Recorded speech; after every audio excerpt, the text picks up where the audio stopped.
About a year ago, I made a video about the ability to turn any online game into a split screen game. Elden Ring, The Forest, anything that either has the ability for local play over your Wi-Fi or can be found on the split screen handler's website. That video is pretty outdated, meaning that it's about that time to make a far more optimized and updated version of that video. Now, Nucleus Co-op, as you know, is an application that creates multiple instances of the same game and separates each one with their own input. If you have 3 instances, you need 3 different forms of input. So without further ado, let me show you how to set all of this up.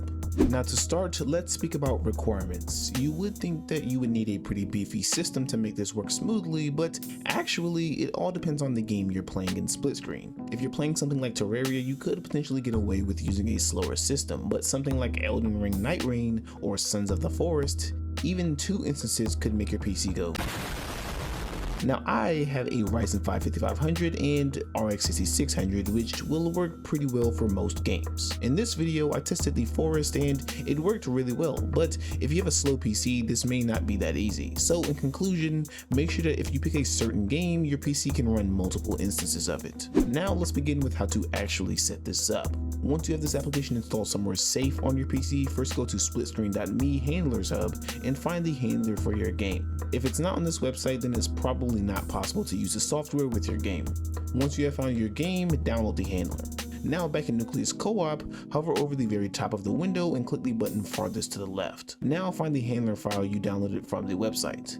Then you can add your game's exe file to this app. Most of the time the window will show you directly what file it wants.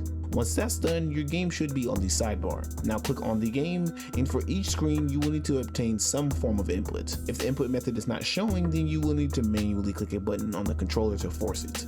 Now click on the corner icon and fit it to how you want the screen to be. At most, you can have 16 instances on one monitor, but I'm not sure if any PC can run 16 instances of any game, and who has 16 different forms of input? Once each input has been dragged to each instance, click the play icon. From there, everything is straightforward. The application will walk you through everything you need to do to play the game in split screen.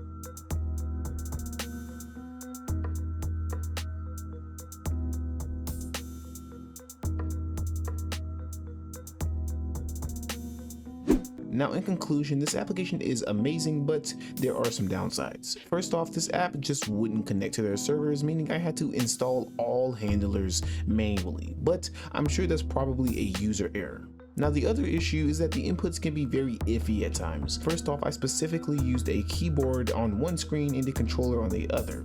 The controller worked fine, but the keyboard just wouldn't work. For some reason, I could look around, but couldn't skip this part of the game. Not only could I just not skip the plane, but it also wasn't proceeding on its own. One screen was already progressing, while the other guy was just chilling on a plane. So I think that for the best experience, you should use only controllers and leave your keyboard and mouse free. Other than those things, if you're not suffering from low FPS in your multiple instances of games, then you could surely have a really good experience. That's it. Thank you guys for watching. If you enjoyed this video, please make sure to like and subscribe, and I will see you guys in the next one.